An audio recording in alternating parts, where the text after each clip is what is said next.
네, 2024 법제 포럼 인구 감소 시대 극복을 위한 법적 과제를 주제로 함께 하고 있습니다. 유례없는 인구 절벽 앞에서 우리는 다양한 고민과 논의를 이어가고 있는데요. 앞서 저출생에 관한 이야기를 나눴고요. 이어서 고령화 위기 극복을 위한 법 제도적 과제를 주제로 두 번째 세션 시작을 하겠습니다. 두 번째 세션 함께 하실 분들 지금 무대 위에 나와 주셨는데요. 여러분 힘찬 환영의 박수 한번 부탁드리겠습니다. 네, 두 번째 세션의 사회는 전경근 아주대 법학전문대학원 교수님께서 맡아주실 겁니다. 교수님께서는 여성가족부 정책자문위원회 위원, 그리고 양육비 이행관리원 자문위원, 그리고 아주대 종합인력개발원장을 역임을 하셨고요. 현재는 한국가족법학회장과 그리고 서울 서부지방법원 조정위원으로 활약을 하고 계신 분입니다. 전경근 교수님께서 두 번째 세션을 또 멋지게 이끌어 주실 것 같습니다. 진행 부탁드립니다. 다시 한번 힘찬 박수 보내주십시오. 예, 이 세션인 고령화 위기 극복을 위한 법제도적 과제에 대한 사회를 맡은 아주대학교 법학전문대학원 정경권입니다. 예. 앉아서 하겠습니다. 예. 예. 사실 저는 약간 지금 방금 말씀하신 것 같이 여성가족부와 같이 해서 이제 여러 번 일을 했습니다. 지금 대략 시작한 지 한 20년 됐는데 정부위원회가 재밌는 게 같은 위원을 오래 하면 자르더라고요. 그래서 저는 이제 대부분에서 다 잘렸습니다. 예. 예. 근데 보면은 그동안에 그 이야기를 해보면 약간 안이하게 대처하고 있는 거 아닌가. 특히 이제 여성가족부는 조금 전에 했던 일부에서의 그 저출산에 좀 더 이제 깊이 관여하고 있는데 잘 되겠지라는 생각을 가지고 하는데, 물론 뭐 긍정적인 생각을 가지고 뭔가를 한다는 건 되게 좋은 건긴 한데 그것도 구체적으로 뭔가 실천이 돼야 되는데 나오는 건 없는 거죠. 그래서 약간 비판적으로 이렇게 이야기를 했더니만 상당히 싫어하더라고요. 그래서 오늘도 좀 비판적으로 이야기하면 싫어하실 분이 있을지는 모르겠습니다만은 아무래도 뭔가 극복을 하려면 좀 이렇게 자극이 돼야 극복이 되지 않을까라는 생각에서 이 네 분의 패널 분들께 조금 이렇게 신랄한 비판을 부탁드리는 쪽으로 말씀을 드리겠습니다. 먼저 네 분을 소개를 드리고 시작을 하도록 하겠습니다. 잠깐 컨닝을 하면 첫 번째 이제 권혁 교수님이신데요. 부산지방노동위원회 공익위원으로 근무하고 계시고, 그다음 산업재해심사위원회 공익위원이시고요. 그다음에 경제사회노동위원회 고령자 계속고용위원회 공익위원이시고, 그다음에 노사관계학회 부회장을 역임하고 계십니다. 예.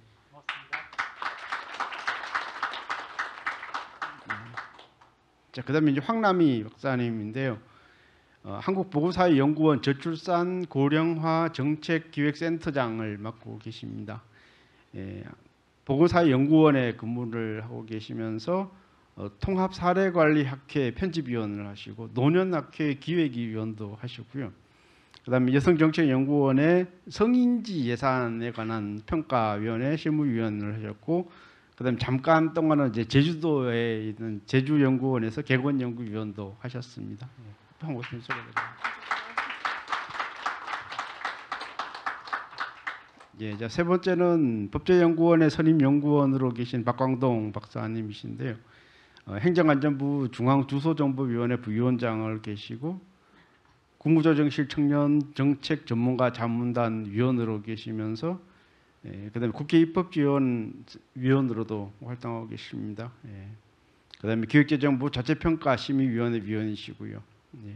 예전에 하셨던 일로는 청년통합위원회, 국민통합위원회 청년 1인 가구 대응 특별위원회 및 청년정치시대 특별위원회 위원을 이렇게 하셨습니다. 마지막으로 정세희 팀장님이신데요. 법제처 미래법제혁신기획단 계시고요. 법제처에서 여러 직을 하셨습니다. 법제행정국 법제관도 하셨고, 법령해석과장도 하셨고, 그다음에 법제지원과장도 역임하셨습니다.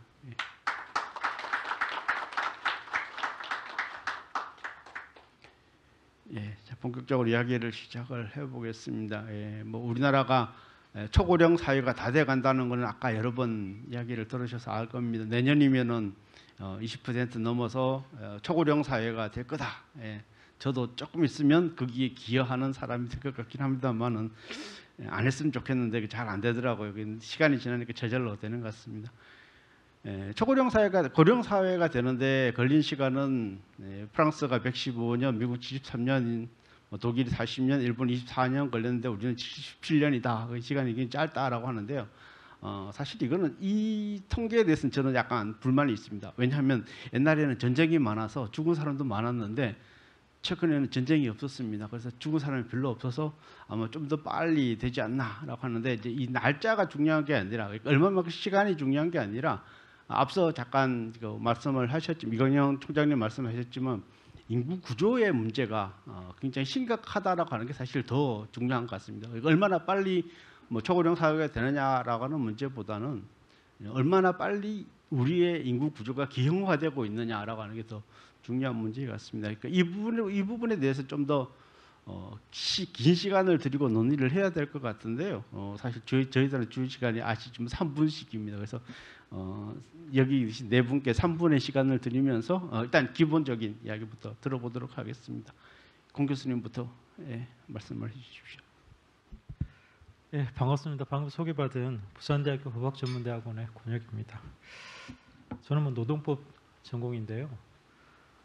사실 우리나라 노동법이 제정된 게 1953년도입니다. 그 당시에 산업 기반도 없는데 노동법이 만들어진 거죠. 근데 그 당시에 노동법 체계가 염두에 두고 있던 근로자, 그러니까 우리가 근로기준법상의 근로자라 하는 이 근로자는 사실 딱 청계천 여공을 염두에 두고 만들었습니다. 그분들을 보호하는 데 최적화된 법이죠. 근데 이제 산업 관계가 굉장히 발전하고 변화하면서 이게 일률적으로 적용하는 게 맞나 이런 고민을 하고 있습니다. 근데 문제는 그 이전에 이런 논의를 하기 이전에 큰 토대에서 전제하고 있는 게 있습니다. 그건 뭐냐면 일자리는 작고 구직하고 싶어하는 사람은 많다는 겁니다. 그걸 전제로 해서 제도를 설계를 하는 거죠. 아마 인구 감소가 일어나고 나면 제일 제가 고민되는 것은 기존의 노동법 제도 체계, 고용법 포함해서 아마 굉장히 큰 공백이 발생할 것 같다. 어쩌면 법 제도를 새로 리셋해야 되는 문제가 생길 수도 있겠구나 하는 그런 생각을 합니다. 사실 우리가 정년제도라고 하는 걸 두고 있죠. 근데 정년제도를 가만 생각해 보면 되게 좀 이상한 제도기도 합니다. 왜 60이라는 정년이 되면 일률적으로 일자리를 떠나야 되나? 왜 그럴까? 사실 막연하게나마 60세가 되면 우리가 신체적 영향이 안 된다고 하지만 그 60세 정년이 돼서도 신체가 누구보다 튼튼한 분들도 있고 영양이 뛰어난 분들도 얼마든지 있죠. 어떤 분들은 영양이 안 돼서 60세 이전에 그만둬야 되는 분들도 있습니다. 정년이라고 하는 제도 자체가 굉장히 특이한 제도인데요. 사실 이 제도가 처음 우리나라에 도입된 것은 공공부문입니다. 그런데 이게 60년, 70년대 민간의 정년제도가 도입된 이유는 60까지 정도 되면 평생 일했다고 평가할 수 있을 정도의 사회적 관점, 그러니까 국민들이 공감하는 겁니다. 지금은 그렇지 않을 것 같습니다. 그래서 저는 아마 고령화 시대에 우리 이 노동법 제도는 아마 큰 리셋이 필요하고 그 과정에서 아마 염두에 두고 있는 근로자의 상도 바뀔 거다. 지금은 청년 근로를 염두에 두고 있지만 앞으로는 평생 현역으로 살아가는 근로자의 모습을 염두에 두고 생애 주기별로 노동법을 새로 만들어가야 되는 부분도 있을 거다. 이 과정에서 산업의 전환도 아마 굉장히 빨라질 것 같습니다. 왜냐하면 실제로 산업재해하고 연령은 굉장히 유의미한 관련성이 있다고 평가하거든요. 그럼 아마도 고열 작업한다든가 어려운 유해 위험 작업은 고령자가 접근하기 굉장히 어려워질 겁니다. 인구 감소가 되면 그 일자리에는 사실은 외국인들이 많이 올 텐데요. 우리나라 노동법 체계에서 외국인에 관해서는 사실상 블랭크입니다. 그러니까 이런 법 제도를 새로 형성하는 것도 아마 큰 과제가 될 거다. 그런 생각이 듭니다. 이상입니다. 예, 두 번째로 황랑익 센터장님. 예, 안녕하세요. 저도 오늘 앞에서 이제 세션에서도 저희 법 전공하시지 않으신 분이 한 분 오셨었는데 정익정 원장님 오셨었는데 저 같은 경우에도 법을 전공하진 않았고요. 제가 속한 한국보건사회연구원에서는 다양한 뭐 사회학, 사회복지, 경제 뭐 이런 보건 쪽 다양한 학문을 가지고 있는 분이 관련 연구를 하고 있고요. 저도 이제 저출산 고령화 관련 업무를 하고 있는데 주로 이제 고령 쪽 연구를 하고 있습니다. 그래서 저도 오늘 이제 이 이야기를 하면서 접하면서 저희 연구소에서 저출산과 고령 연구를 하다 보면 약간 연구에서도 조금 트렌드가 있었어요. 한동안 저출산에 굉장히 집중됐다가 고령으로 조금 넘어왔다가 지금은 이제 저출산에 엄청나게 이제 사회적으로 워낙 심각하니까 많은 문제가 꽂혀 있지만 그거와 관련해서 지역의 인구 감소 문제에 대해서도 굉장히 좀 크게 이제 진행이 되고 있는 상황이고요. 그런 자리에서 오늘 제가 이제 고령화 관련해 가지고 우리 사회가 지금 빠른 속도로 고령화가 진행이 될 때 우리 사회에서 가장 시급한 문제가 무엇일까라는 이 질문지를 받았을 때 정말 이제 연구하는 분야니까 다양한 많은 그동안의 생각들이 났지만 무엇보다 고령화라고 하는 거는 인구 구조 그 연령의 비율이 달라지는 거기 때문에 고령 인구가 많아진다. 그러면 고령 인구가 많아진다라고 하는 건 우리가 아는 것처럼 노인 인구가 많아지고 이들을 우리가 돌봐야 한다라는 그런 부담을 얘기하는데 또 특히나 우리나라 같은 경우는 이렇게 빠른 속도로 되면서 우리나라의 기대 수명이 출생률이 작아서도 고령화가 되지만 사망 그 시점이 늦어져서 기대 연명이 길어졌기 때문에도 우리가 고령화가 되는데요. 우리나라 같은 경우 요 기대 수명과 관련해서 굉장히 빠른 속도로 증가해서 최근에 한 82세 정도가 기대 수명이라고 합니다. 82세까지 살 걸로 이제 평균적으로 나오고 있고요. 그에 반해 내가 그렇다면 건강하게 살 수 있는 수명에 대해서는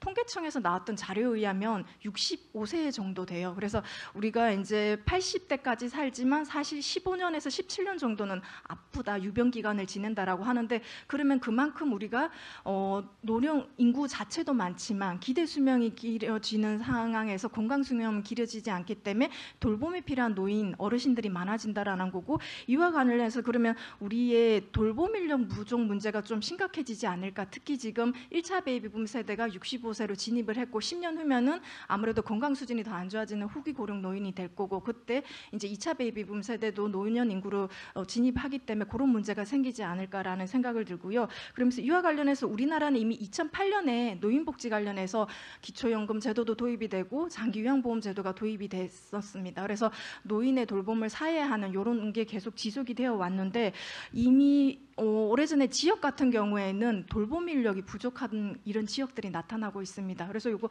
앞에서 이제 금 교수님께서 외국인 인력 이런 얘기도 하셨는데 뭐 로봇으로 앞에서 이제 기조 강연 해주셨던 것처럼 저희가 기술을 이용해서 돌봄을 좀 해결하자 이런 얘기들도 있긴 하지만 우리보다 좀 앞서서 기술이 발전되었고 고령화된 일본에서도 보면은 이런 로봇이 케어를 대체하기는 어려운 상황이더라고요. 그래서 이런 부분에 대해서 돌봄 인력 부족 문제가 굉장히 큰 문제다. 특히 우리는 수도권의 인구 쏠림과 지역의 인구 소멸이라는 이런 부분까지 지역 차원에서 차별화된 문제까지 다 짚어본다라고 하면 어떤 지역에서는 정말 심각하게 돌봄 인력 문제가 더 크게 나타날 수 있을 것이다라고 생각이 됩니다.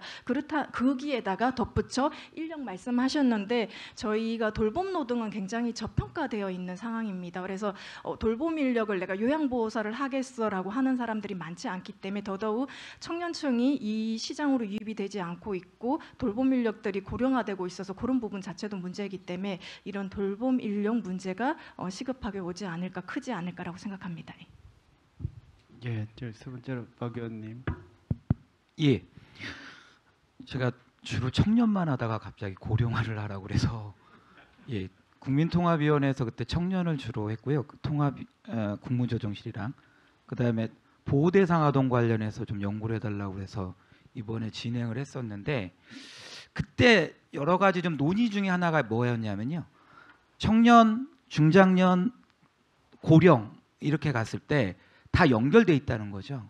그러면 가장 큰 문제가 뭐냐? 이게 가장 큰 문제가 될 수 있는 원인이 뭐냐면 초고령 사회가 우리나라가 너무 빨리 됐다는 겁니다. 너무 급속이 되다 보니까 뭔가를 할 수 있는 기반이 조성이 안 돼 있다는 거죠.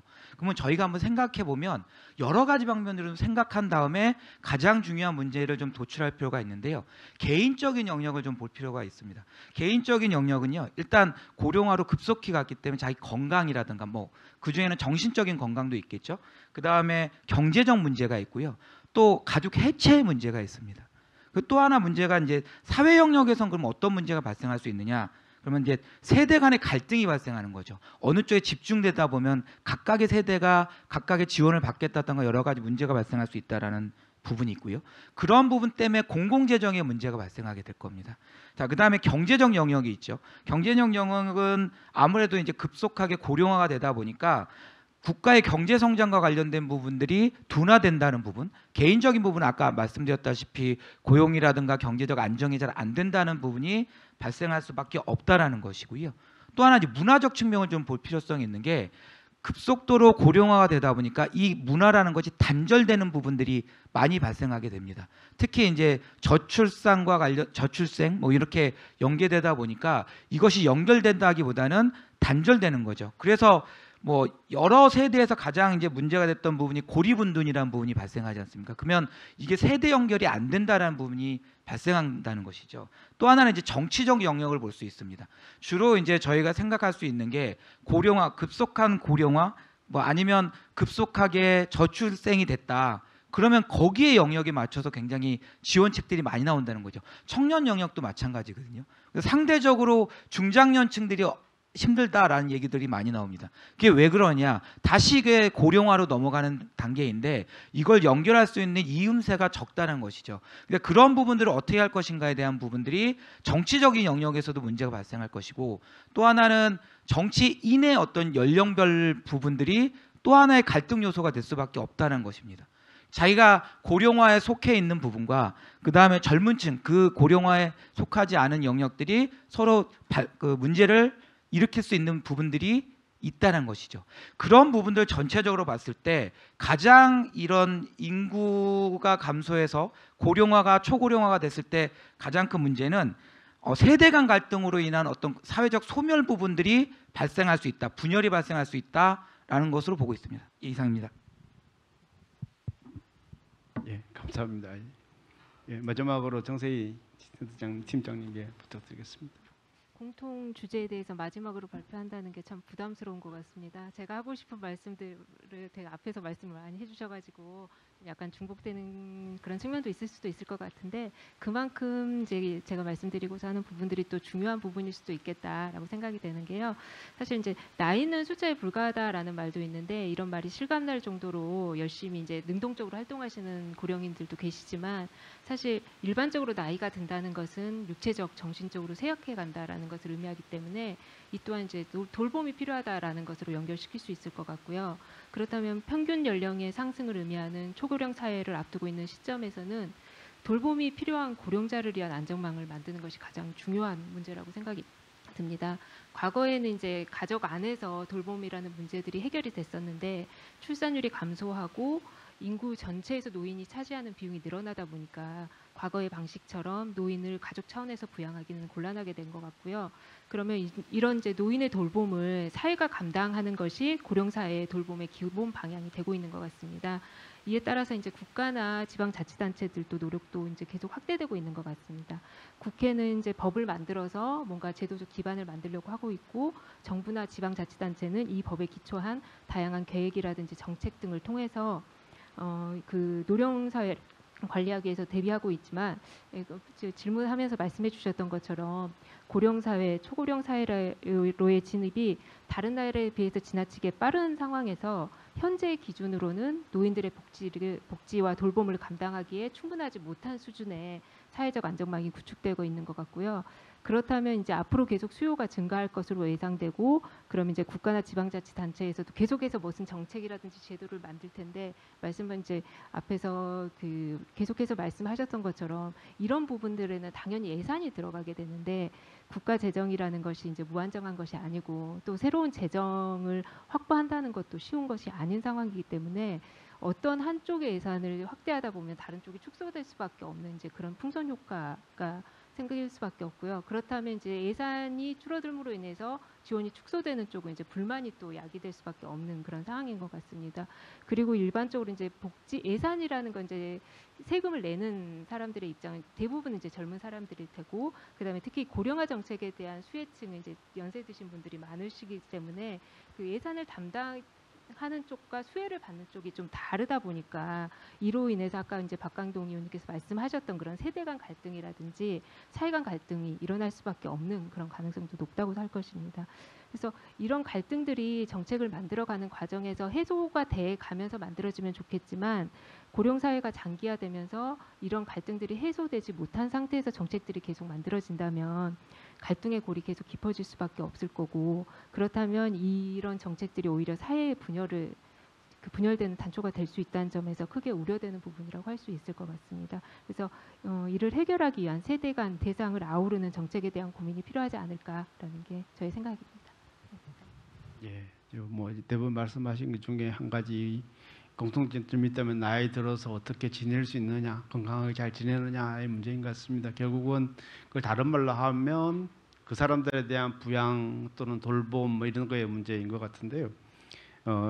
이 분야에 대해서는 아마 황 센터장님이 가장 잘 아실 것 같아서 제가 말하는 시간을 좀 줄이고 대신 시간을 좀 더 드리는 의미에서 빨리 마이크를 넘기도록 하겠습니다.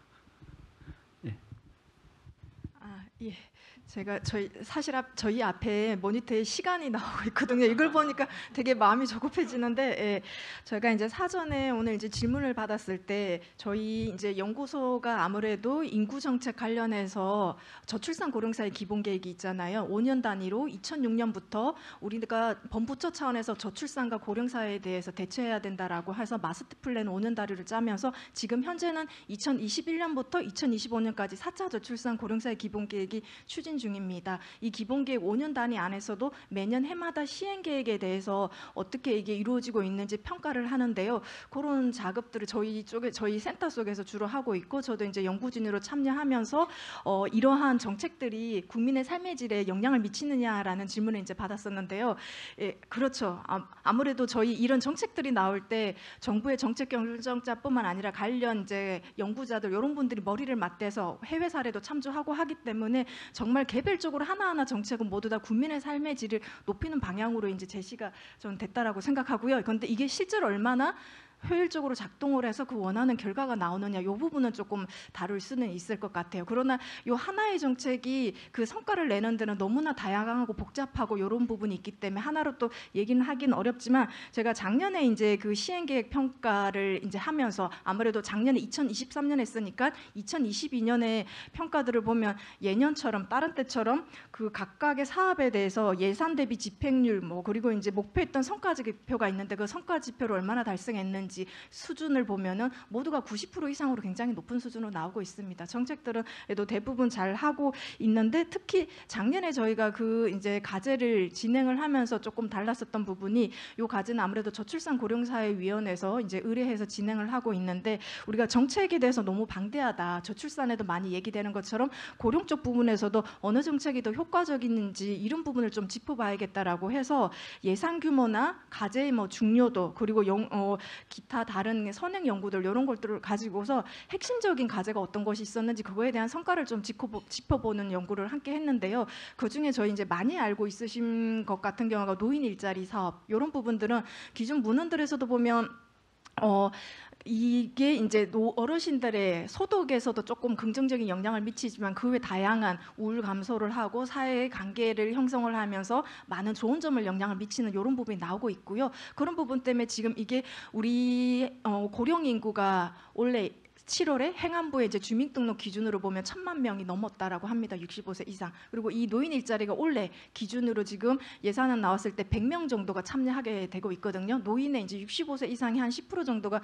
참여하는 정도로 굉장히 크게 이제 확대돼서 되고 있는 사업이고, 이게 굉장히 그냥 효과가 있다라는 걸 단적으로 이제 얘기를 드리고 싶고요. 그리고 이 노인 일자리 같은 경우는 저도 이제 주변의 분들 노인 인력 개발원에서 관련 연구를 하시는데 해외에서 문의들이 많이 온다라고 해요. 이 노인 일자리 사업 같은 경우 해외에서 어디에도 없는 우리나라만의 어떻게 보면 우리나라만 하고 있는 정부에서 재정을 투입해서 어르신들의 소득 지원도 해주고 그들의 사회 참여까지도 지원해주는 긍정적인 나오는 사업이라고 합니다. 그래서 이 부분에 대해서 정부의 정책은 어떤 것이든 제가 봤을 때는 국민의 삶의 질을 높이는 데 긍정적인 방향을 하고 있다. 특별한 그 구체적인 사례로 노인 일자리 사업을 말씀을 드렸고요. 그와 관련해서 우리의 이제 고령사회 정책 중에 어떤 부분을 좀 보완했으면 좋겠냐라는 질문이 같이 저에게 왔었는데요. 사전에 이러한 고령층이나 우리 모든 사람들에 대해서 소득이나 고용이나 뭐 돌봄, 건강 이런 부분에 대해 직접적이고 구체적으로 보여지는 정책에 대한 대응도 고령사회 정책이지만 우리 사회 전반적으로 이 고령화된 사회에 적응하는 이런 문제에 대한 그런 정책도 정책이거든요. 그래서 근데 이런 부분에 대해서는 사실 잘 아시겠지만 사회 구조적인 부분까지 바꿔야 합니다. 우리가 인구 성장기에 마련됐었던 시스템, 연금 제도나 뭐 정년 제도나 이런 부분이 인구 축소 시대에 맞춰서 변화되어야 합니다라는 이런 얘기들은 되고 있지만 이런 부분들이 좀 정책 난이도도 있고 아무래도 사람들이 합의를 얻어서 정책화하는데 어려움이 있기 때문에 이런 부분에 대해서 정책적으로는 추진하는데 좀 어려움이 있지 않았을까. 그래도 이 부분이 효과가 나려면 더 장기간에 나타나는 것이기 때문에 이 부분에 조금 더 사회 구조적인 원인에 관련된 정책들에 더 신경을 써서 추진이 돼야 되지 않겠냐는 말씀을 드리고 싶습니다. 예, 감사합니다. 예, 방금 이제 황 센터장님 말씀하신 중에 노인 일자리 이야기가 나왔었는데요. 이 나이가 들어가지고 혼자서 집에 있으면 옆에서 돌보는 분이 정말 힘듭니다. 거의 밖으로 내보내야 되는데 내보내려면 일자리가 필요합니다. 그래서 일자리와 관련해서는 처음에 말씀하실 때고 이제 공 교수님 말씀하셨으니까 공 교수님께 마이크를 넘겨서 의견을 듣도록 하겠습니다. 예, 사실 저는 우리 노동법제에서 최근에 어떤 저출생 고령화의 문제 이거와 관련된 두 가지 관점을 좀 바꿔야 될 것 같다. 우리나라 노동법에는 고령자 고용 촉진에 관한 법이 있는데요. 이 법에는 항상 노력한다로 끝납니다. 이건 뭘 의미하냐면 고령자의 고용이라고 하는 것, 일자리라고 하는 것은 주면 좋고 아니면 할 수 없다. 왜냐하면 청년 고용도 버겁다. 이게 전제로 돼 있습니다. 근데 사실은 고령 일자리라고 하는 것은 이제는 필수고 하지 않으면 안 되는 상황이라고 하는 점, 이 점을 좀 염두에 둬야 될 것 같고요. 두 번째는 고령자 계속 고용에 관한 문제, 그러니까 고령자들에게 일자리를 주는 것이 단순히 소득 보전의 문제다. 노인 빈곤의 해소 방법이다. 이렇게 접근하는 것도 굉장히 초보적인 겁니다. 왜냐하면 이런 식의 접근 방식은 지속 가능하지도 않기 때문에 그렇습니다. 고령자 일자리에 관한 부분은 독일 연방헌법재판소가 명확하게 설치한 바가 있는데요. 고령자의 경우에도 일자리를 줘야 되는 이유는, 국가가 줘야 되는 이유는 고령자도 인간이기 때문이다라는 겁니다. 아까 우리 사회자분께서 말씀 주셨는데 고령자에게 일자리라고 하는 것은 단순히 생계 유지를 위한 수단, 빈곤을 해소하기 위한 수단, 그걸 넘어서서 자신의 인격을 구현하고 특히나 사회적인 관계성을 유지하는 데 굉장히 중요한 의미가 있습니다. 우리가 노인 고독이라고 하는 문제를 해소하는 본질적인 방법도 일자리라고 저는 생각을 하고 있습니다. 그런 점에서 우리 사회가 적어도 고령자들에게 또 우리 노인 인구들이 평생 현역으로 살아갈 수 있는, 그분들이 선택만 한다면, 원하기만 한다면 평생 현역으로 살아가도록 일자리를 국가가 제공해야 된다고 하는 대의에 우리 국민들이 전반적으로 공감하고 있다고 저는 생각을 합니다. 그리고 그 일자리가 가능하면 단순히 생계 유지를 위한 형식적인 쓰레기 줍기 이런 게 아니라 그 일을 함으로써 스스로 내가 살아있다, 내가 인간으로서 존엄하구나라는 걸 느낄 수 있는 사회적 의미를 가지는 일자리, 이걸 어떻게 제공할 것인가에 대한 고민을 국가가 지금 해야 되는 시점이다. 근데 문제는 이런 이제 대체적인 공감에도 불구하고 뭐 여기 계신 분들 잘 아실 거라고 저는 생각을 하는데요. 정년 연장을 둘러싼 여러 가지 방법론 때문에 노동계하고 경영계하고 또 정부 사이의 입장이 굉장히 상이한 것도 또한 사실입니다. 우리가 과거에 한 10년 전에 정년 연장이라는 것을 했고요. 그것이 굉장히 단순한 문제인 줄 알고 접근을 했다가 연령에 의한 차별 문제라든가 그렇지 않으면 취업 규칙에 관한 변경의 문제, 이런 법적인 문제가 굉장히 미묘하게 깔려 있다는 사실을 간과해서 지금까지도 소송 중입니다. 그럼 이제 이 제도를 변경할 때 어떻게 해야 될까? 방법론을 선택할 때에는 이런 불필요하고 소모적인 분쟁을 최소화하는 그런 방법론을 신중하게 고려를 해야 될 것 같다. 여기에 시사를 주는 국가가 있죠. 일본 같은 경우에는 정년을 통째로 연장하는 방법이 있었고, 아니면 정년은 유지하면서 재고용하는 방식이 있었고, 그렇지 않으면 고용이라는 틀을 유지할 필요 없이 그냥 취업의 기회를, 일할 수 있는 기회만 주는 것으로도 충분하다고 하는 방법론이 있는데요. 문제는 이 방법론이 무엇이든 간에 분명한 것은 고령자가 원한다면 자신의 일자리를 계속 지속할 수 있도록 도와주자고 하는 데 있는 것이다. 저는 그렇게 생각을 합니다. 근데 문제는 이 방법론을 두고 지나치게 과열해서 이런 방법론을 채택하지 않으면 어느 진영이 지고 이기고 이런 관계로 이해를 하면 아마도 그런 큰 목적에도 불구하고 방법론 때문에 이 기회가 좌초될 수도 있겠다는 생각도 저는 합니다. 이건 참 좋지 않은 일이다. 왜 제가 이런 말씀을 드리냐면, 저는 고령자 계속 고용과 관련된 논의는 지금이 골든타임이라고 생각합니다. 우리가 조금만 더 시기가 지나면 아마도 많은 분들이 연금이나 이런 데 의존할, 프랑스 마냥, 프랑스에 데모할 때 보면 우리는 평생 일하다 죽으란 말이냐 이런 것처럼, 그런데도 불구하고 우리나라 국민들은 정년을 연장해 주기를 원하고 있어요. 국가 입장에서 이렇게 좋은 기회가 어디 있습니까? 아까 우리 과장님 말씀 주셨지만 국가 입장에서는 고령자가 사회복지 비용의 부담 주체인데 사실 그걸 기업에 떠넘길 수 있는 기회잖아요.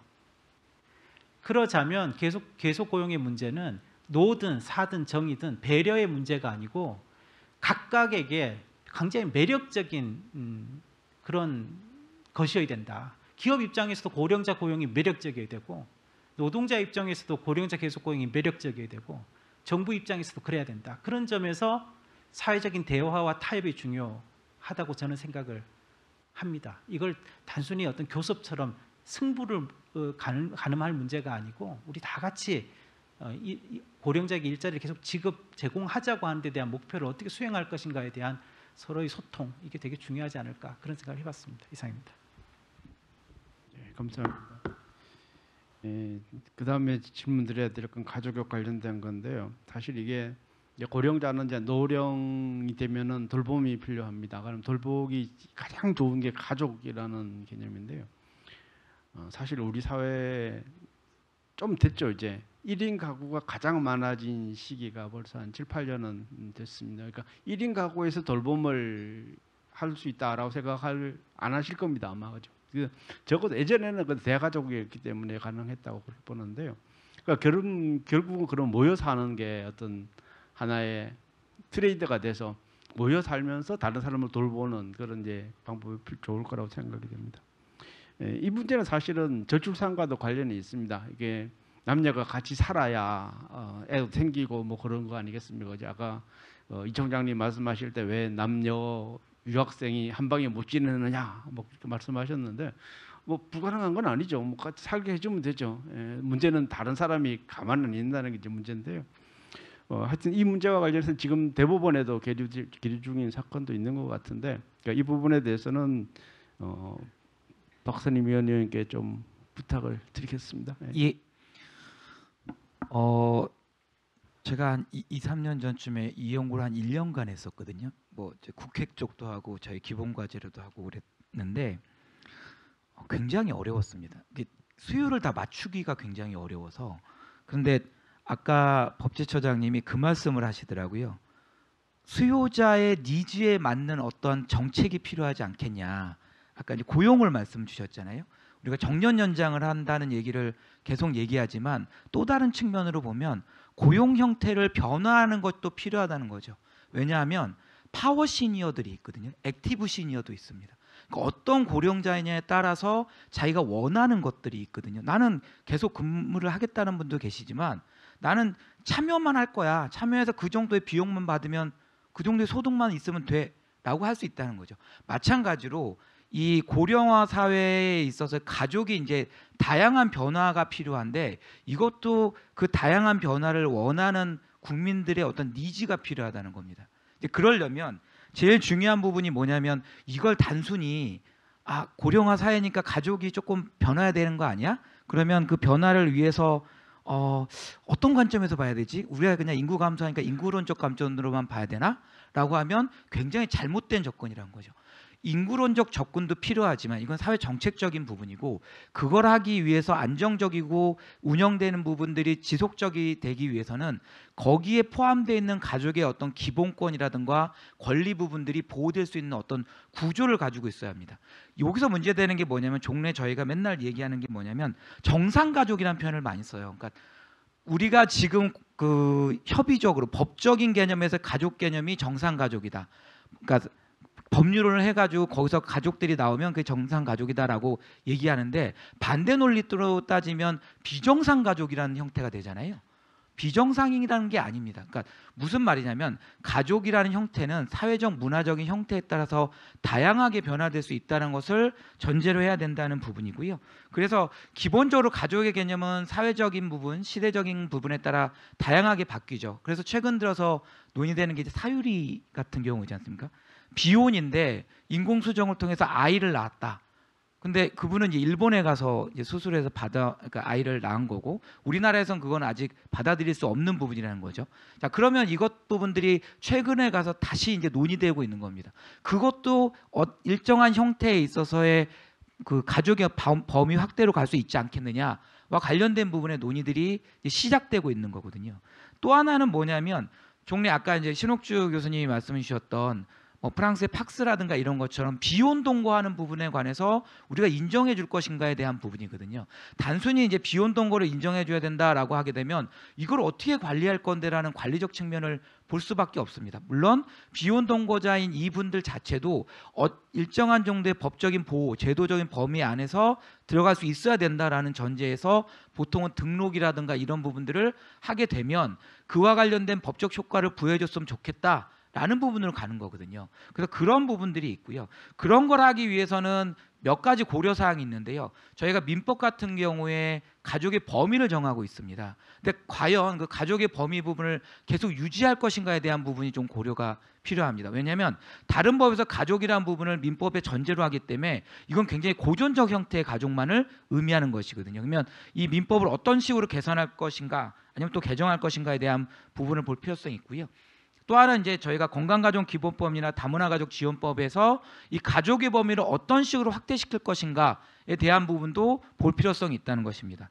또 하나 이제 개별적인 영역에서 아까 그 정경근 교수님이 말씀 주셨던 돌봄이라는 영역을 어떻게 볼 것인가에 대한 부분도 볼 필요성이 있습니다. 돌봄이 지금 이제 내년에 통합돌봄법이 이제 시행되는 구조이긴데요.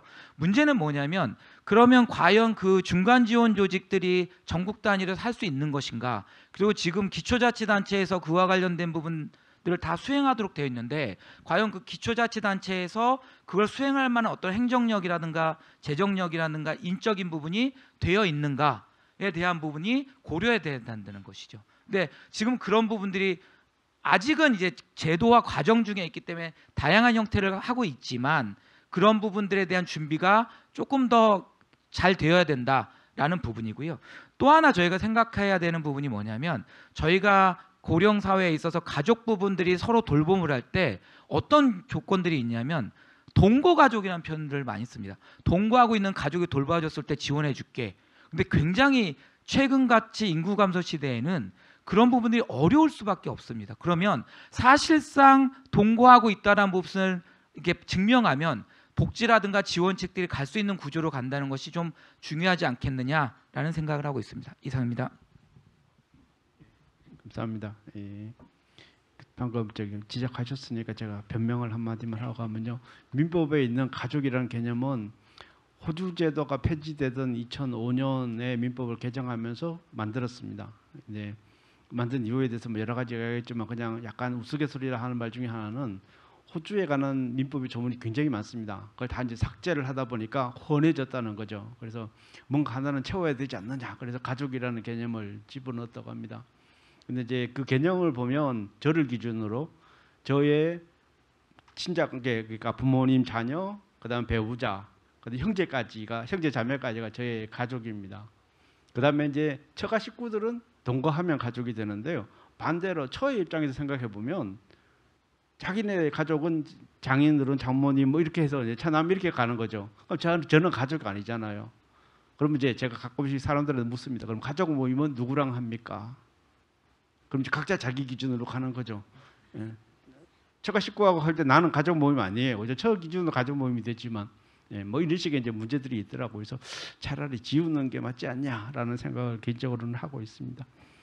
예, 자 마지막으로 사실 이제 이런 고령화 사회를 이야기를 하면서 그러니까 이걸 이제 제도적 뒷받침하려면 법이 필요합니다. 그래서 이제 최근에 개정된 법이 이름이 좀 긴데요. 예, 의료, 요양 등 지역 돌봄의 통합 지원에 관한 법률이라는 법이 생겼습니다. 그게 통합지원법이라고 이제 줄여서 이야기를 하는 것 같은데, 그러니까 이 법에 대한 이야기를 좀 말씀을 듣도록 하겠습니다. 예. 지금까지 들으신 단일 단어로 가장 많이 들으신 게 아마 돌봄이라는 단어실 것 같아요.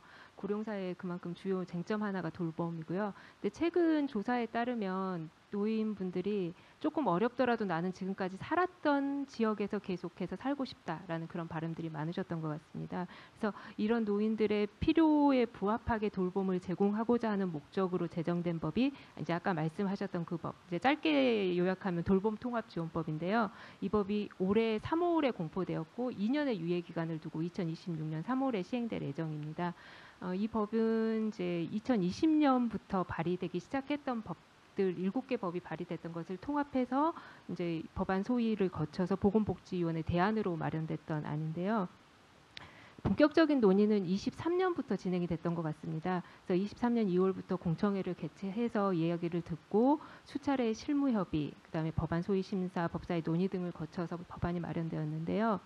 일단 이제 공청회 과정에서는 고령자들이 살던 곳에서 통합적으로 의료, 요양, 돌봄을 받을 수 있도록 하는 이 지역 돌봄이라는 개념이 우리가 초고령 사회에 대응해서 추구해 나가야 할 기본 방향이라는 점에 대해서 공감대가 좀 형성되었던 것 같습니다. 그리고 이후 실무 협의라든지 법안 소위 논의 과정을 통해서 그럼 이 법의 성격을 어떻게 할 것인가에 대해서 정책 패러다임을 전환하는 기본법적인 성격을 갖는 것으로 정리하자라는 식으로 이제 확인되고 정리되었습니다. 그래서 제가 이제 이 토론을 준비하면서 관련된 이제 소위 자료라든지 그런 거 좀 찾아봤는데요.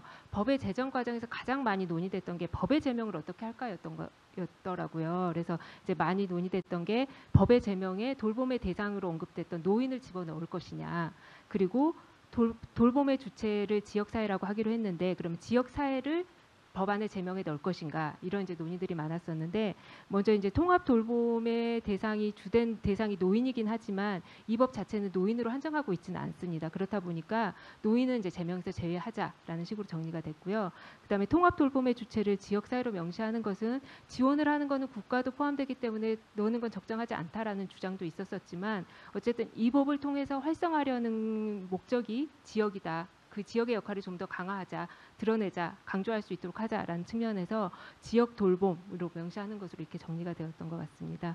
그러니까 법의 제명은 이제 저희들이 이제 법제처에서 법령 심사하다 보면 법의 제명을 어떻게 정할 것인가가 굉장히 중요한 사안인데요. 왜냐하면 이제 법의 성격이라든지 특성을 어떻게 이제 나타낼 것인가의 개념이기 때문에 굉장히 중요한데, 이 법을 만드는 과정에서 이처럼 법의 제명에 대한 논의가 많았던 것은 이 법의 정체성을 어떻게 잡고 갈 것인지에 대한 고민이 굉장히 많았던 것을 드러내는 게 아닌가 싶고요. 그다음에 이제 앞서서 말씀드렸던 것처럼 2년의 유예 기간을 두고 이제 26년부터 이 통합 돌봄 지원법이 시작되게 되는데요. 정부는 이 통합 지원 그 법 시행과 관련해서 정보 시스템을 구축하고 기본 계획을 수립하고 그다음에 이제 하위 법령을 만들어야 되는 준비를 하고 있습니다. 이와 관련해서 이제 정부의 준비 사항을 좀 말씀을 드리면, 정부가 이제 돌봄 통합 지원법이 2023년에 이제 2023년부터 본격적으로 논의되고 2024년에 공포됐다고 말씀을 드렸었는데, 그 전인 2019년부터 다양한 통합 돌봄 모형 개발을 위한 선도 사업과 보편적인 통합 지원 모형 마련을 위한 시범 사업을 실시해 오고 있었습니다.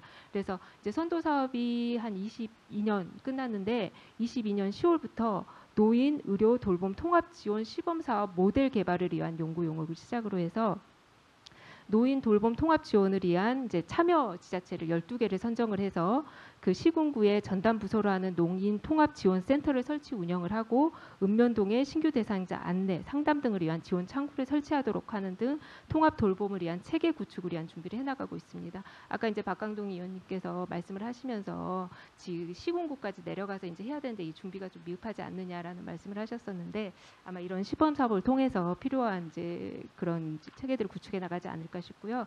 그 다음에 이제 이 시범 사업이 예산의 범위 내에서 실시되다 보니까 예산의 한계로 지원되지 못했던 이제 시군구를 대상으로 해서 기술 지원 시범 사업이라고 해서 뭐 시스템 교육을 한다거나 멘토링을 한다거나 대상자를 어떻게 발굴할 것인지 교육시키는 그런 이제 작업도 하고 있는 것 같습니다.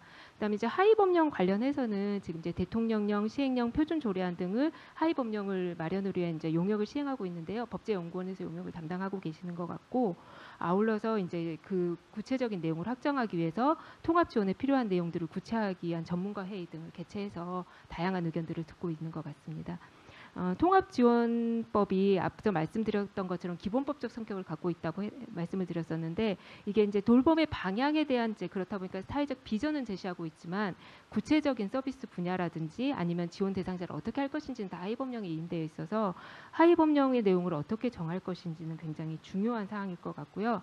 그리고 이제 만약에 이런 시스템이 안비되지 못한 상태에서 이 법이 시행되게 되면 통합 그 고령화 대상 정책 지원 전체에 대한 이제 신뢰 상실의 문제도 발생될 수가 있기 때문에 하위 법령 마련 시에 시범 사업을 통해서 마련된 이제 다양한 정책들에 대한 고민들 그런 것들이 반영돼서 그 하위 법령이 마련돼야 될 것 같습니다. 제가 이제 이 토론을 준비하면서 보건복지부 담당자나 용역 수행하시는 분과도 토론을 이제 이야기를 하면서 좀 준비를 했었는데 아직은 이제 하위 법령이 만들어지지 않은 상황이기 때문에 구체적인 내용까지는 말씀드리는데 좀 한계가 있어서 그 부분 좀 양해해 주시고요. 이상 토론을 마치도록 하겠습니다. 예, 감사합니다. 예. 역시 준비된 시간이 다 돼가기 때문에 마지막 발언을 할 기회를 드려야 될 것 같은데요.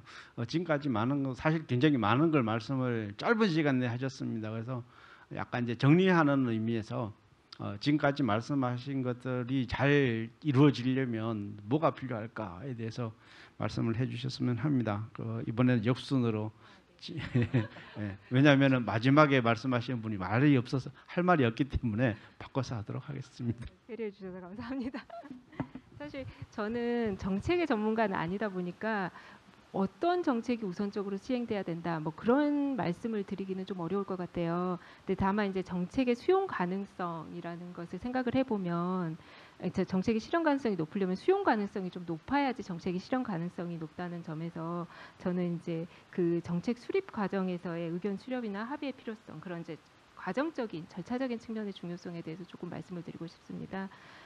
저출산 고령사회 기본 계획에 따르면 그 고령사회 대응을 위한 정부의 기본 전략은 건강하고 능동적인 고령사회 구축이라고 이렇게 기본 목적을 정하고 있더라고요. 그렇다면 이것은 결국 이제 노인분들만 고령자분들만 건강하고 능동적으로 살자라는 게 아니라 그를 통해서 사회 전체가 건강하고 능동적으로 됐으면 좋겠다라는 이제 그런 이념을 담고 있는 것 같은데요. 근데 이제 결국 구체적인 정책은 고령자를 대상으로 하는 정책으로 수행될 수밖에 없기 때문에 이제 그런 점에서 좀 한계가 있는데 그렇다 하더라도 고령자 사회 대응 정책은 고령자만을 위한 것이 아니고 사회 전체를 위한 것이기 때문에 고령자 대응 정책이 실효성 있게 지속적으로 시행될 수 있도록 하려면 해당 정책의 주요 대상자인 노인들이 실질적으로 내가 이 정책이 필요하구나라고 느껴야 되겠지만 그 외에도 전체적으로 사회적인 지지가 있어야 될 것 같다라는 생각이 듭니다. 이제 과거 사례를 찾아봤더니 예전에 이제 노인 일자리 마련을 위해서 한 1조 이상의 예산을 지원하기로 한 정책 결정과 관련해서 사실 이제 그 당시에 젊은이들도 구직에 많이 어려움이 있었던 이제 젊은이들이 노인들을 세금충, 연금충 이렇게 조금 이제 비하하는 용어를 쓰면서 정책에 대해서 극심한 이제 불만을 제기했던 그런 사례들이 많이 있더라고요. 이런 것에 비추어 봤을 때 특정 대상을 대상으로 하는 이제 특정 부류를 대상으로 하는 정책의 경우에 해당 정책의 직접 대상자가 아닌 사람들의 호응을 받지 못한다면 그 정책은 오히려 이제 사회 갈등의 요소가 될 수밖에 없겠다. 그리고 이제 앞서도 말씀드렸지만 이제 이 정책이라는 게 세금을 납부하는 대상과 이 세금으로 인해서 수혜를 받는 대상이 조금 달라질 수가 있기 때문에 그것 역시도 좀 갈등 요인이 될 수도 있겠다. 그래서 미래 이제 저희도 이제 젊은 세대라고 하지만 결국은 나이 들어가면서 지금 시행되고 있는 정책이 나에게까지 영향을 미칠 것이다라는 신뢰가 지금 이제 계속 가야 되는데 그러려면 이제 연속성이 있어야 될 텐데 그런 이제 연속성 있는 정책을 시행하기 위해서는 다양한 분야에 있는 사람들의 이야기를 좀 듣고 미래 노인의 특성이라든지 노인 인구의 규모라든지 지금 이제 정책 집행, 장래 집행 장치의 그런 이제 상황들, 그런 변수들로 작동할 수 있는 다양한 요소들을 장기적인 관점에서 고려해서 중장기적인 방향을 설정해 나가는 게 중요하지 않을까. 그런 이제 좀 이제 과정적인 노력들이 좀 필요하지 않을까라는 이제 그런 생각이 들었습니다. 이상 마치겠습니다. 예, 저는 두 가지 관점을 좀 봐야 된다고 생각하는데요. 한 가지의 제도를 고쳐서 단기적인 효과가 있는 부분들이 있고요. 또 하나는 여러 가지 부분들 종합적으로 좀 봐야 될 필요성이 있는 부분이 있는 것 같습니다. 저 같은 경우는 일단 환경 정비라는 부분을 좀 볼 필요성이 있지 않겠느냐에 대한 부분이고요. 일단 생애 주기적인 부분을 좀 볼 필요성이 있습니다. 어쨌든 고령화 사회가 된다는 걸 전제로 했을 경우에는 앞에 단위의 어떤 생애 주기별로 어떤 식의 구축이 좀 필요할 것인가, 그걸 고령화 단계에서 보는 중점으로 보게 되면 일단은 세대 간 갈등이 없는 어떤 고령화 상황과 관련된 대응 정책이 좀 구축돼야 된다라는 부분이고요. 또 하나는 생애 주기별로 사회 활동을 위한 환경 정비가 좀 필요합니다. 뭐 사회 활동은 아까 말씀드렸던 고용이든 뭐 여러 가지 다양한 형태가 있을 것 같고요. 그다음에 고령기에는 1인 가구가 굉장히 많습니다. 그래서 고령기 1인 가구 증가에 대한 어떤 대응책이 좀 필요하지 않겠느냐에 대한 부분이고요. 또 하나는 고령기에는 여러 가지 신체적인 부분이라든가 정신적인 부분이라든가 여러 가지 부분에 있어서 기능의 변화가 있습니다. 그 기능의 변화를 어떤 식으로 환경을 좀 정비해 줄 수 있을 것인가에 대한 전반적인 좀 고려가 필요하고요. 그런 부분들을 하기 위해서는 중앙정부와 지자체가 좀 달리 좀 볼 필요성이 있습니다. 중앙정부 같은 경우에 있어서는 지금 정책들이 굉장히 파편화되어 있거든요. 이걸 어떤 식으로 연계해서 통일적으로 효율적으로 제공할 수 있을 것인가에 대한 부분에 어떤 연계형 구축이 좀 필요하다는 부분이고요. 지방자치단체 같은 경우에 있어서는 지역 맞춤형 또는 메가 지역 단위를 만들어서 어떤 식으로 고령화와 관련된 부분들을 연계시킬 것인가, 아마 이거는 지방 소멸과 관련된 부분도 같이 연계될 수 있는 부분이기 때문에 이런 부분들을 일단은 좀 고려할 필요성이 있다라는 부분이고요. 이걸 통해서 국정과제 수행의 어떤 실효성 확보하는 부분들을 어떤 식으로 구축할 것인가에 대한 부분이 좀 필요합니다. 그래서 좀 보게 되면 일단 분절화된 어떤 고령화 정책과 관련된 부분이 통일적으로 좀 집행할 수 있는 어떤 기반 마련이 필요하다라고 보여집니다. 좀 이런 부분들을 위해서 최근 들어서 이제 정부가 이제 발표했던 그 부분이 인구전략기획부를 만들겠다라는 부분이었는데요. 아까 최우 박사님이 말씀하신 것처럼 물론 국무조정실과의 관계 부분을 어떻게 할 것인가에 대한 부분도 있지만 중요한 부분은 이러한 정책들이 효과적으로 조정될 수 있고 그것들이 재정 부분들이 제공될 수 있는 부분이 만들어진다면 집행과 관련된 부분에 있어서는 각 부처 단위에서 하고 그 정책과 관련된 부분들이 조정돼서 이것이 중복되거나 아니면 여러 가지 부분에 있어서 문제될 수 있는 부분들을 좀 소멸시키게 된다면 이 고령화 사항과 관련된 부분에 있어서 정책들이 효율적이고 또는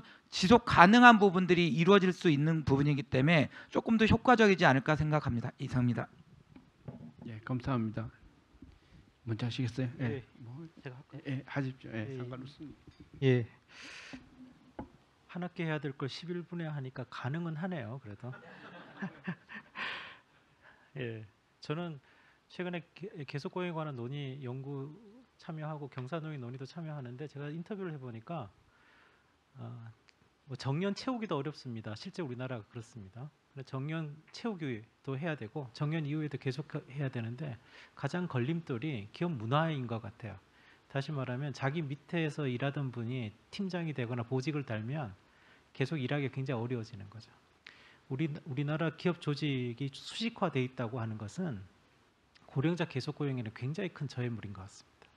대표적인 게 생산직 근로자들 같은 경우에는 계속 고용이 굉장히 좀 유연하게 받아들여지고 있습니다. 그것도 가능한 이유가 비교적 과업 중심의 업무 체계이기 때문에 그런 것 같다. 두 번째는 고령자에게 계속 일자리를 주는 거 굉장히 의미 있고 그 사람들이 인간다운 삶을 하기 위해서 관계를 유지하도록 하는 것, 다른 사람들과 관계를 유지하기 굉장히 필요함에도 불구하고 그분들이 나는 9 to 6는 부담스럽다, 얼마든지 있을 수 있습니다. 그런 점에서 근로의 시간과 근로의 장소에 관한 유연성, 그분들에게 선택권을 부여하는 거, 이거 굉장히 중요한 의미가 있을 수 있을 것 같다.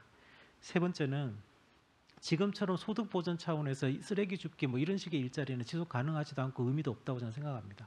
가능하면 그분들이 계속 해왔던 일자리를 지속하도록 하되 대신 이분들이 신체적 역량이 문제가 될 수도 있거든요. 이 경우에는 사회적으로 의미 있는 일자리로 약간의 전환은 필요합니다. 예를 들면 용접을 계속하던 분들한테 계속 용접을 하라고 요구할 수는 없지만 용접할 때 어떤 산업재해 위험이 있는지에 대한 노하우는 굉장히 크거든요.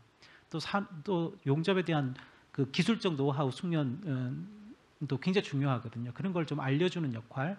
그렇게 되면 국가 입장에서는 재해자가 줄기 때문에 굉장히 큰 사회적 이익이 있거든요. 거기에 맞춰서 이 지원을 해주면 국가나 기업이나 근로자 스스로에게도 굉장히 도움이 될 거다. 세 번째는 직업훈련 체계도 본질적으로 바꿔야 됩니다. 지금처럼 직업훈련 체계를 그대로 둬가지고는 고령자 계속 고용의 경우에 기대하기 좀 어려운 측면이 있고 또 고령자 스스로도 직업훈련이라고 하는 그런 제도 체계에 굉장히 적극적으로 나서줘야 됩니다. 현재는 우리는 그렇지 않습니다. 이게 이제 학습의 의욕이 굉장히 떨어져 있는 측면이 있고요. 그의 마지막으로 청년들과의 문제인데요. 사실 예전에는 고령자 계속 고용의 문제가 청년 고용하고 상충한다는 얘기를 많이 했었습니다. 독일도 그런 적이 있었습니다. 지금은 그렇지 않습니다. 왜냐하면 청년들이 고령자들이 일을 하지 않으면 아까 말씀하신 대로 연금충이 될 거라는 우려가 굉장히 큽니다. 내가 왜 그걸 부담해야 된다 의식이 굉장히 강하거든요.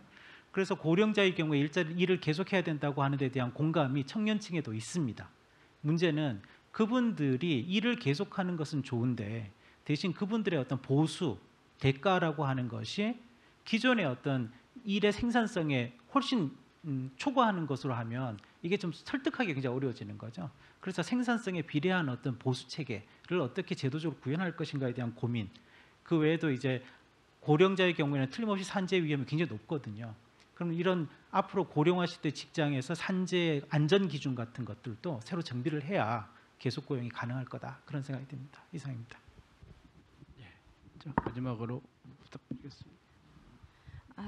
네, 저는 먼저 이 얘기를 하고 싶습니다. 오늘 이제 앞에서 저출산 고령사회위원회 부위원장님이 오셔서 오늘 이제 말씀도 주시고 하셨었는데 저희가 이제 이번 정부가 7년 만에 이제 저출산 고령사회위원회를 작년 3월에 개최를 했어요. 그러면서 그동안 상대적으로 우리가 저출산이 심한 걸 알았지만은 그 부분에 대해서 국가적인 좀 대응 같은 게 관심도가 좀 낮았었으나 지금부터 그 이후로 이제 2023년 3월 그리고 올해 6월에 이어서 두 번 대통령이 주재를 하는 위원회가 이루어졌는데 작년에는 그때 고령사회에 대해서는 살짝 방향성 정도는 언급이 됐어요. 그러나 이번에 6월 회의에서는 전혀 고령 부분에 대해서 언급이 안 됐다고 좀 볼 수 있을 것입니다. 그래서 상대적으로 지금 고령사회 대응 정책에 대해서 정부의 좀 소외가 큰 게 아닌가라는 그런 부분을 연구하는 현장에서 조금 느끼고 있는 상황이고요. 그래서 정책의 실효성을 높이기 위해서는 정부가 고령사회 대응 정책에 대해서도 저출산만큼이나 좀 관심을 가져야 되지 않겠느냐 이 얘기를 하고 싶고요. 이러한 고령사회 정책이 우리가 다양하게 저출산 정책처럼 우리도 잘 되어 있다라고 합니다. 앞에서 이제 노인 일자리도 외국에서 없기 때문에 벤치마킹 하겠다고 오는 경우도 있기도 하고 그런 것처럼 그런데도 우리나라의 꼭 노인만을 얘기하는 건 아니겠지만 모두가 노인이 될 거고 노인에 대한 우리가 지표를 볼 때 노인 빈곤율이 OECD 내에서 1등이고요. 그리고 노인 자산율도 1등 뭐 요게 가끔씩 뭐 2등 이렇게 되기도 할 텐데 이렇게 노인 빈곤율도 1위고 노인 자산율도 1위라는 이런 불명예가 계속 있는 거는 아무래도 우리 제도가 잘 작동이 안 되는 그런 현실을 잘 보여주는 것일 것 같고요.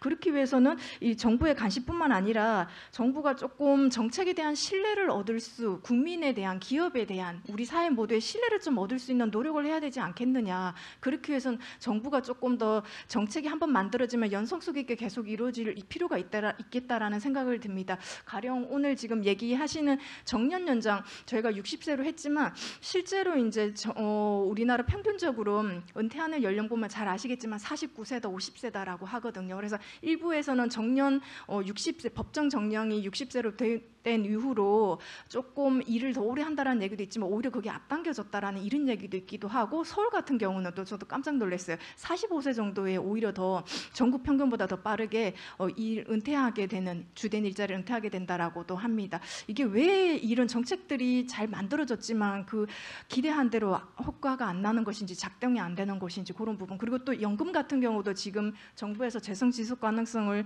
두고서 개혁 발표를 하긴 했는데 국민연금도 저희가 이제 인터뷰 같은 걸 해보면 청년층 같은 경우 진짜 국민연금 안 믿거든요. 우리 연구소에서 한국보건사회연구원에서도 국민연금 관련한 제도 전문가분들이 많이 있으신데 그분들의 얘기에 의해서 저는 추가 납부까지 했습니다. 대학에 다시 공부하러 가서 그때 이제 연금 안 냈던 것까지 추가 납부를 하면 더 제가 연금을 많이 받는 걸 알기 때문에 그럴 정도로 저희는 하고 있는데 청년들은 믿지를 못해요. 왜 이렇게 국민들이 정부 정책을 신뢰하지 못할까? 그 부분에 대해서는 제가 3분의 시간이 조금 지났지만 한 가지 말씀드리고 싶은 게 제가 올 초에 이제 우리 인구 정책 때문에 해외 이제 독일이랑 스웨덴에 대해서 이제 사례 연구를 같이 이제 간 적이 있었어요. 그때 독일 분이 얘기해줬던 게 계속 제가 이제 내내 기억에 남는 게 한국의 인구 문제가 굉장히 심각하다. 전 세계 모두가 저출산은 뭐 트렌드일 정도로 저출산 현상이다. 그러나 한국이 이렇게 심하고 독일이 그나마 나은 건 우리는 미래에 대해서 조금 너희보다는 확실성이 좀 보장이 된다라고 얘기를 해요.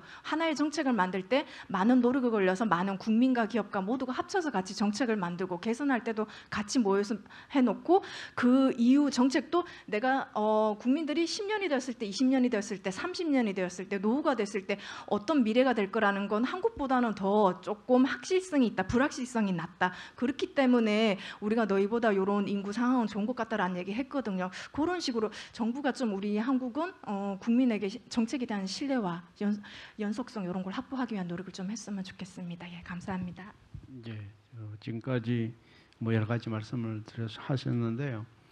사실 베이비붐 세대가 지금 이제 65세 이상으로 자꾸 이제 진입하고 있는 상황입니다. 베이비붐 세대는 1년에 출생아 수가 100만 명이 넘던 시대입니다. 그러니까 돌아가시는 분을 감안하더라도 70만 정도의 인구가 계속 고령화에 들어가는 거죠. 그러면 굉장히 빠른 속도로 될 수밖에 없고요. 저출산이 거기에 이제 그 기름을 끼얹는 같은 느낌, 그러니까 확 줄여주는 것 같은 느낌 때문에 더 심한 것 같습니다. 앞으로 이 문제를 슬기롭게 극복을 해야지만 우리가 조금 더 좋은 환경에서 생활할 수 있지 않을까 생각합니다. 이 시간을 이제 사실은 뭐 앞서 일부에서 똑같이 말씀하셨는데요. 이야기할 거 정말 많으실 거라고 생각하는데 이 시간은 이걸로 마치도록 하겠습니다. 감사합니다. 네, 힘찬 박수 부탁드립니다. 두 번째 세션을 잘 이끌어주신 전경근 교수님 그리고 패널 여러분 진심으로 감사를 드립니다.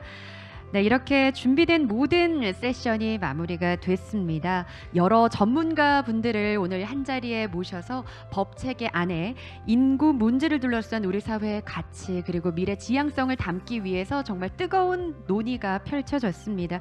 이러한 논의가 실효성 있는 정책과 법 체계 안에 반영이 되고 그리고 우리 국민들의 인식을 변화시켜서 우리 국민들이 그리고 대한민국이 다시 희망을 찾을 수 있기를 바랍니다. 마지막으로 안내사항이 하나 있는데요. 자료집 안에는 이런 설문조사지가 하나 있습니다. 오늘 이 법제포럼 참여자 만족도 설문조사인데요.